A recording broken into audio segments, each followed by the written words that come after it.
dalam bulan Syawal ini kita harus berlatih memaafkan. Ya, jadi minal aidin wal faizin. Saya beri beberapa contoh supaya ada kepastian referensi. Saya memang punya tradisi membaca kitab supaya ada kepastian referensi. Saya akan baca dua kitab, yaitu Ar-Risalah Al-Qushairiyah, kitab pegangan Mbah Maimun dalam berthariqah. Di situ diceritakan, saya baca aja supaya jelas untuk membantu teman-teman yang masih mungkin punya kitab ini. Dan di halaman 27262 di sini diceritakan percontohan hidup berdampingan ya dengan agama lain. Sami itu ba'dal ulama yaqul, ada seorang ulama bercerita, Istadofa majusyun Ibrahim al-Khalil. Ada orang majusi karena kelaparan. Dulu itu kan padang Sahara, dulu tidak ada warung, tidak ada hotel, tidak ada restoran. Jadi kalau orang kelaparan mau tidak mau itu harus bertamu ke orang lain supaya dikasih makan. Terus faqala, kata Nabi Ibrahim, bisyarti antus lima, dengan syarat Anda harus Islam. Kemudian orang majusi ini putus asa karena dia tidak mau Islam, terus pulang. Terus Allah Ta'ala memberi wahyu ke Nabi Ibrahim, fa'auhawahu ilaihi mundu khamsina sanatan nut'imuhu ala kufri. Kata Allah, orang itu sudah menjadi majusi 50 tahun dan selama ini tak kasih makan. Kamu dimintai makan sehari saja, kok minta dengan syarat apa? Islam. Akhirnya Nabi Ibrahim mengejar orang majusi itu dan kemudian dikasih makan. Jadi cerita-cerita seperti ini juga ada dalam khazanah kita, sehingga membentuk perilaku para kiai Indonesia itu toleransinya luar biasa. Juga zaman kita kecil sampai sekarang sering banyak kiai cerita, dan itu memang nyata, betapa Nabi itu juga memaafkan kesalahan seorang daksur ya, dalam yang cerita yang terkenal itu. Ketika Nabi sendiri, ada orang bawa pedang terus tanya, ya Muhammad, sekarang siapa yang bisa menghalangi engkau dari saya? Orang ini bawa pedang. Karena Nabi seorang Nabi yang sangat dekat Allah, Nabi matur Allah gitu. Kemudian orang itu gemetar, pedangnya jatuh, terus dipegang Nabi, sekarang kamu yang bisa menghalangi siapa? Dia bilang la ahada, tak seorang pun. Singkat cerita, kemudian Nabi memaafkan orang itu. Jadi cerita-cerita itulah yang menjadikan kita bisa hidup berbangsa dan bernegara. Jadi memaafkan itu kata kunci dalam bersosialisasi, baik dengan keluarga, dengan tetangga, dengan semua warga Indonesia. Kedua, saya baca kitab Asy-Syifa. Asy-Syifa ini kitab tentang kelebihan-kelebihan Rasulullah SAW. Di antara pokok dari sifat dasar Nabi itu adalah pemaaf. Suatu saat Nabi ngalamin luka, dan luka itu disebabkan oleh musuh-musuhnya. Kemudian ada di antara yang memberi saran ke Nabi, lau da'au ta'alaihim, mbok jenengan maksud no mereka, karena mereka sudah melukai engkau, terus sudah biadab sama engkau. Tapi Nabi menjawab, ini di halaman 73 dalam kitab Hukukul Mustafa karangannya Qodiyat, judulnya itu Asy-Syifa. Ini lam upas la'anan, saya ini tidak ditugaskan Allah untuk menjadi tukang laknat, untuk menjadi orang yang sukanya menghabisi yang lain. Walakinni bu'istu da'iyan warahmatan, tapi saya diutus untuk berdakwah yang baik, warahmatan, dan menjadi rahmat. Terus Allahumma hdi qaumi fa innahum la ya'lamun, ya Allah beri hidayat kaum saya, karena perilakunya demikian itu disebabkan karena ketidaktahuan. Jadi ini pelajaran bagi kita bahwa perilaku sosial yang kurang baik dari tetangga itu jangan-jangan kita tidak cukup memberi mereka edukasi atau pengetahuan atau sosial. Jadi saya tidak akan banyak matur di sini karena memang waktu saya juga tidak banyak. Tapi saya mau matur dulu itu, saya cerita ke ibu-ibu ini yang dulu itu ulama itu hubungannya hanya dengan Allah, tidak pakai ilmu sosial. Ini penting. ilmu sosial itu bisa jengkelkan. Misalnya kalau saya baik sama tetangga, tetangga saya tidak baik itu bisa jengkel. Atau baik sama istri ternyata malah lama bisa jengkel. Baik sama tamu ternyata malah tamunya kurang sopan atau mengganggu itu bisa jengkel. Sehingga dulu Nabi itu kalau menyuruh kebaikan itu mangkana yu'minu billahi wal yaumil akhir falyukrim dhaifahu falyukrim jarahu. Jadi kebaikan kepada orang lain itu atas namakan Allah. Sehingga kalau kita jengkel itu mudah memaafkan. Saya punya banyak cerita di Ihya juga di beberapa kitab. Itu ada seorang ulama dipanggil tetangganya, Pak Yai silahkan datang ke rumah saya. Si Kiai tadi datang. Setelah datang ke rumah pemuda itu, pemuda tadi dengan biadabnya bilang, Pak Yai saya tidak butuh kamu, silahkan pulang. Pulang. Dan Kiainya tersenyum. Setelah itu, setelah sampai rumah dipanggil lagi. Pak Yai datang lagi ke rumah saya. Kiainya datang. Sampai 3 kali. Dan Kiainya sama sekali tidak menunjukkan wajah kecewa. Senangnya bukan main. Terus pemuda tadi tanya, kenapa engkau tidak benci? Kenapa engkau tidak tersinggung? Kiainya tertawa-tawa. Nah, saya datang ke kamu itu bukan karena apa-apa. Memang Allah menyuruh saya ini memuliakan tangga. Sehingga ketika tetangga memanggil ya saya datang. Itu perintahnya Allah. Jadi saya tidak ada urusannya dengan kamu. Nah itu pentingnya pertaruhan. Apa-apa itu atas nama Allah. Itu tidak mudah kecewa. Tapi kalau atas nama manusia itu kalau dia jengkelin kita akan balas jengkelin. Tapi kalau atas nama Allah itu legowo. Ini yang dibutuhkan dalam berbangsa dan bernegara. Jadi, misalnya hubungan kita dengan negara, kalau memberi itu ibadah dan keren, heroik. Tapi kalau mendapat itu, kalau kita tidak berhak itu ada hisabnya. Misalnya kita digaji karena pekerjaan tertentu, tapi bawaannya di kantor baca koran, guyon, terus main WA terus misalnya. Itu antara gaji dan pekerjaan itu malah masalah. Tapi kalau kita memberi, itu pasti dapat pahala. Bayangkan kalau negara ini hubungan masyarakat dengan negara itu memberi, kayak kita zaman belum merdeka. Tentara-tentara itu dibantu orang-orang kampung, dulu itu hanya dengan ketela, dengan makanan-makanan kampung, tapi hubungannya itu memberi. Barokahnya itu bisa merdeka. Tapi kalau hubungannya mendapat, itu orang itu nggak akan puas. Begitu juga kiai dengan masyarakat, masyarakat dengan kiai itu kalau hubungannya memberi itu insya Allah akan semuanya baik-baik saja. Tapi kalau hubungannya ingin mendapat ini masalah. Jadi sebetulnya menata bangsa ini juga menata peradaban manapun itu dimulai dari mental memberi. Yunfikun itu memberi. Memaafkan juga sama. Kalau kita nurutin jengkel itu gampang jengkel, tapi mulailah dari mental memberi maaf. Makanya Rasulullah itu ketika ada sahabat marah sama pembantunya, kata Nabi, marahnya Allah itu lebih dahsyat ketimbang marah kamu pada pembantu. Terus sahabat tadi tanya, lalu supaya Allah tidak marah ke saya gimana? Terus Nabi jawab, Allah takhdok, kamu sendiri jangan mudah marah. Jadi semua kekacauan sosial itu kan karena kita sadar punya hak, kemudian kalau terganggu kita marah. Gara-gara marah melahirkan pemecatan, melahirkan macam-macam, akhirnya melahirkan dendam macam-macam. Jadi dalam bulan Syawal ini kita harus berlatih memaafkan. Ya, jadi minal aidin wal faizin. Saya beri beberapa contoh. Jadi tadi sudah contoh daksur, terus Nabi menjawab, saya tidak diutus Allah untuk sebagai pelaknat, tapi walakin bu'istu da'iyya wa rahmah. Terus ada lagi cerita tentang orang Badui. Orang Badui itu orang primitif yang kurang berperadaban. Itu datang ke Nabi kemudian memaki-maki Nabi, Muhammad engkau jadi pemimpin harus yang adil, nggak boleh tidak adil. Terus Nabi itu dengan senyum bilang, fama ya'dilu idzalam adil, lalu yang adil siapa kalau saya sendiri tidak adil? Padahal Nabi ketika dilihat tidak adil itu punya ilmu yang luar biasa. Tak beri gambaran begini, mungkin orang Indonesia tidak siap, tapi harus siap, dilatih supaya siap, apalagi ibu-ibu kayaknya agak siap. Nabi itu kalau ada orang sering memberi itu malah setelah Nabi kuat, zaman dulu kuat itu artinya memenangkan istilahnya pergulatan antara hak dan batil. Nabi setelah ngalami Fatu Mekah itu ya mapan.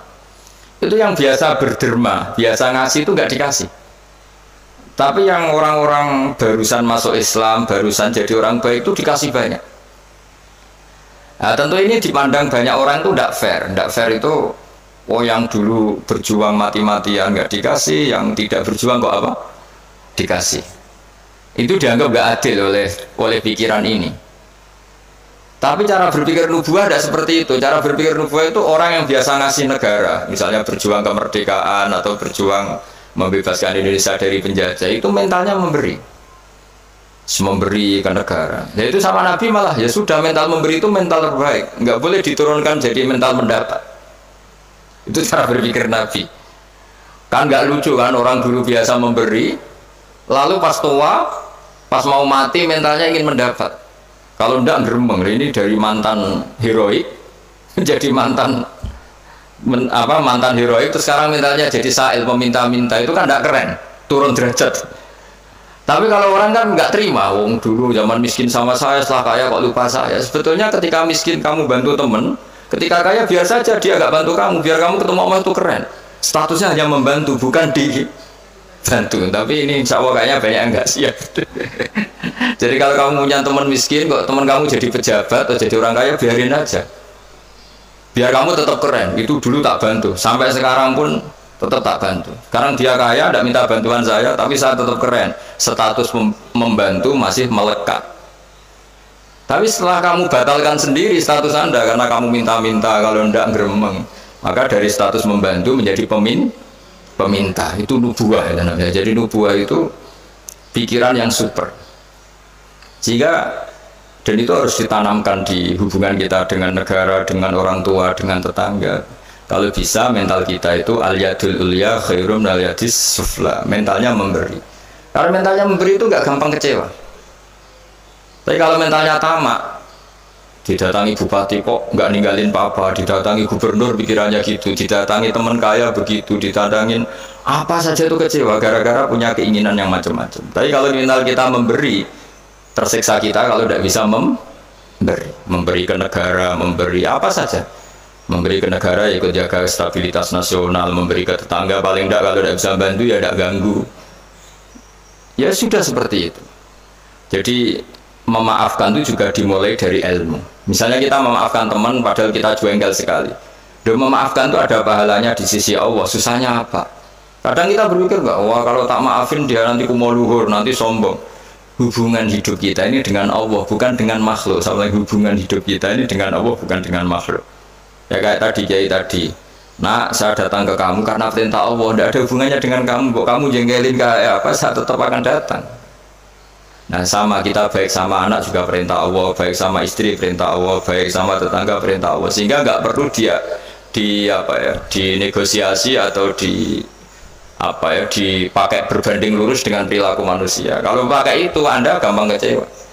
Kalau istri sedang ngambek, kamu ikut ngambek. Kalau tetangga sedang tidak baik, kita ikut tidak baik. Bisa kacau bangsa ini.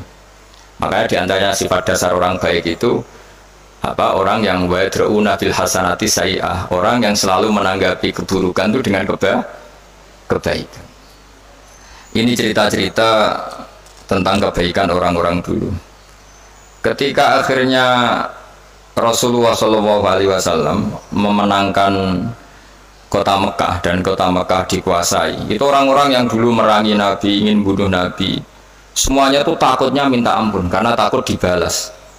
Tapi kemudian Nabi ngendikan, ini halaman 75, ma taquluna inni fa'ilun bikum. Apa pendapat Anda kira-kira apa yang saya lakukan terhadap kalian? Karena kalian ini musuhi kita, ingin bunuh kita, dan dulu sangat biadab sekali. Ini pertanyaan Nabi ke orang-orang Quraisy, orang-orang Mekah. Itu jawabannya orang-orang Quraisy, orang Mekah itu qalu khairan akhun karim wa ibnu akhin karim. Engkau tidak pernah saya saksikan lihat sebagai orang yang bengis, orang yang keras, sehingga kita santai-santai saja ketika engkau menang, karena engkau ini adalah akhun karim wa ibnu akhin karim, engkau saudara yang terhormat dan keluarga yang terhormat. Terus Nabi menjawab mereka, aku kama qala akhi Yusuf la tasrifa alaikumul yaum idhabu fa antumut tulaqa. Saya akan mengatakan ke kamu sebagaimana Nabi Yusuf kepada saudara-saudaranya. Kita tahu kan saudara-saudara Nabi Yusuf ingin membunuh Nabi Yusuf, dicemplungkan ke sumur. Apa saja yang sifatnya biadab pernah dilakukan semua sama saudaranya Nabi Yusuf. Tapi ketika beliau jadi raja di Mesir, semuanya dimaafkan, bahkan dikasih fasilitas luar biasa. Padahal mereka saudara yang sangat biadab. Dan itu pun yang dilakukan Nabi, niru Nabi Yusuf, atau istilahnya ya sama perilaku Nabi. La tasriba alaikumul yaum. Saya menghadapi kalian kayak Nabi Yusuf menghadapi saudara-saudaranya, yaitu memaafkan. Terus izhabu fa antumut tulaqa. Ya sudah, kamu pergi saja, kamu akan terbebas dari tuntutan saya.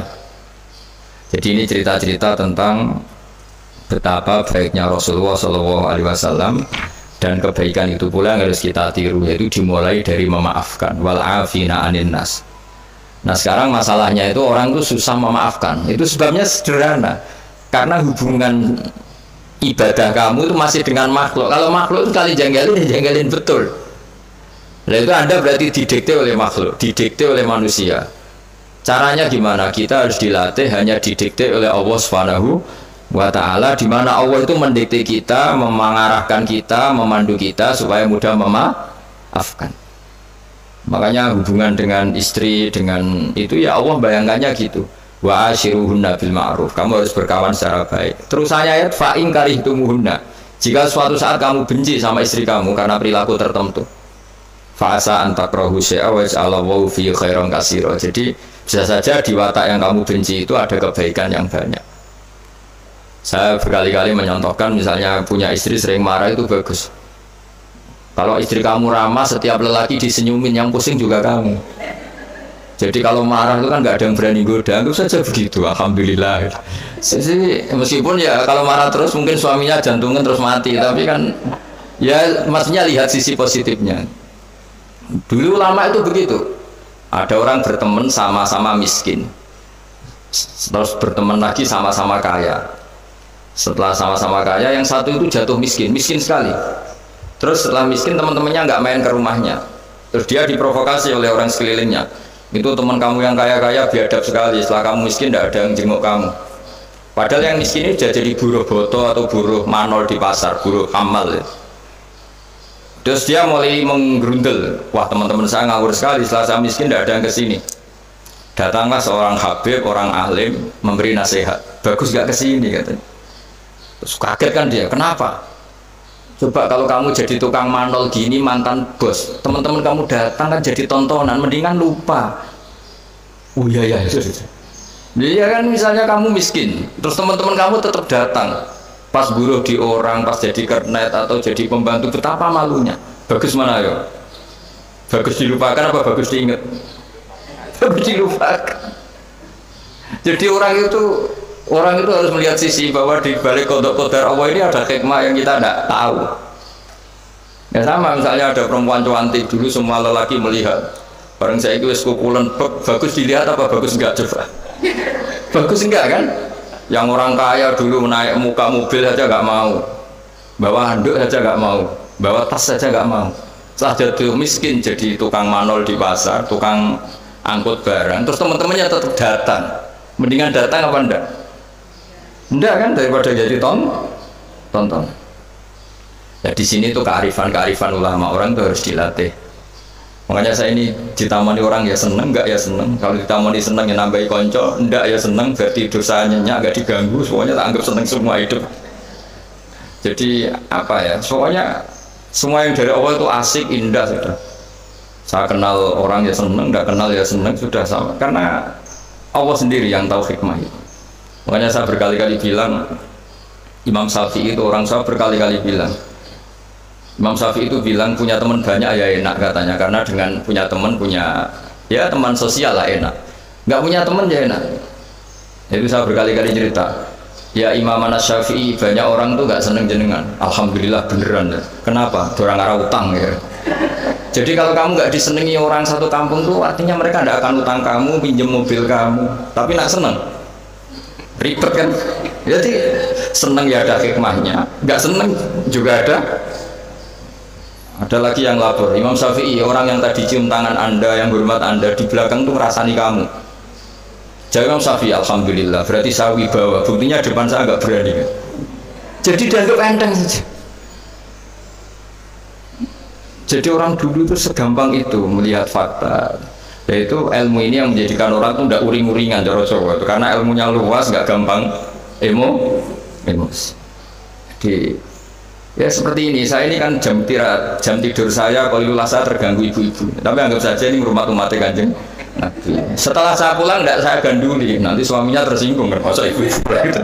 Ya sudah, kalau mau pulang saja biar suaminya agak cemburu, malah ribet kan.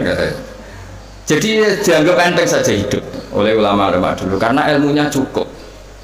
Makanya Imam Abu Hanifah paling dikenang dalam makalah paling terkenal itu Allahumma, kata Imam Abu Hanifah ketika munajat sama Allah, ya Allah, mandoko bina sodruh falsuduruna ittasa'at bih. Orang yang melihat saya itu nggak mampu sehingga dia mangkel, sehingga dia nggak bisa menerima sikap saya, tapi hati saya bisa memaklumi mereka. Misalnya kita kaya, top, banyak yang hasut, ya kita harus maklumi. Di mana-mana orang dihasut itu ya keren. Kalau kamu miskin yang mau ngasut itu siapa? Misalnya kamu cantik dihasuti orang harus bangga. Kalau kamu jelek kukulan yang mau ngasuti itu siapa? Harus dimaklumi. Harus dimaklumi. Ya biasa aja. Ya kan? Misalnya suami jenengan kok sering melihat orang tadi harus dimaklumi. Memang suami saya normal gitu. Karena suami sampean untuk seneng wong wireng, pukulan, keriting, welek. Ki bojoku iki waras ora kan mestinya. Ya, tapi sampean enggak siap kan dengan ilmu-ilmu seperti itu. Jadi ya sudah biasa. Jadi memaafkan itu saya dimulai dari ilmu. Ilmu bahwa hidup kita ini hubungannya hanya dengan Allah Subhanahu wa Ta'ala. Dan Allah pula yang menyuruh kita mudah memaafkan. Tapi kalau Anda memaafkan berdasar hitung-hitungan sosial itu pasti sering tidak memaafkan karena mangkel itu ya mangkel dongkol kan, kita pernah dihujat, pernah dibully, pernah disakitin. Jadi kalau kamu ingat itu Allah Ta'ala menyuruh kita kebaikan dan Allah akan berjanji akan membalas orang-orang yang pemaaf, insya Allah kamu akan menjadi ringan. Terus yang terakhir dawuh Imam Ahmad bin Hanbal, beliau pernah dipenjara, beliau pernah dicambuk karena kebenaran, demi kebenaran, tapi orang-orang ini semuanya dimaafkan. Ketika ditanya kenapa engkau maafkan ya Ahmad, nanti di akhirat itu ada pengumuman, siapa yang pernah memaafkan temannya muslim, temannya atau tetangganya, silahkan berdiri di atas mimbar ini.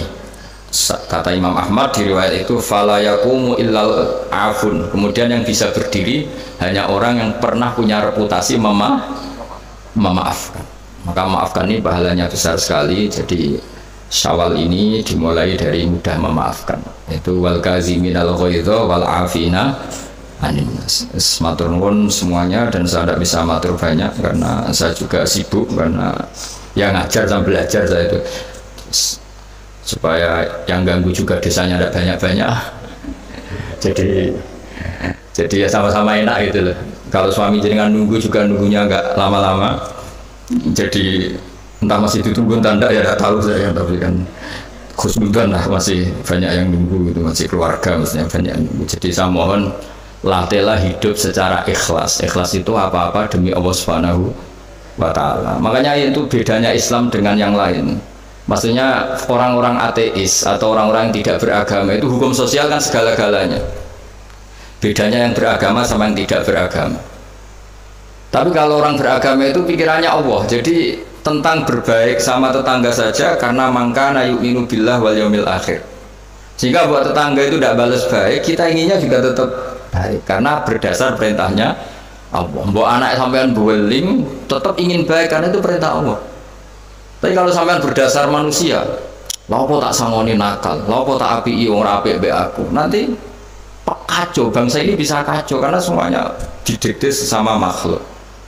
Makanya Islam itu mengajarkan apa? Kebaikan sosial pun karena berdasar perintahnya Allah Subhanahu wa Ta'ala. Ya, saya kira demikian. Wassalamualaikum warahmatullahi wabarakatuh. Bismillahirrahmanirrahim. Nahmaduka ya ghafur ya syakur wa salli wa sallim ala sayyidina maulana Muhammad sallallahu alaihi wasallam asma'in. Allahumma ya waj'alna mutawadina fika mutahabina fika ya Allah. Waj'alna mimma yansuru dinakal qawim. Allahumma ja'alna aminin mutmainin alladzina la khaufun 'alaihim wa la hum yahzanun.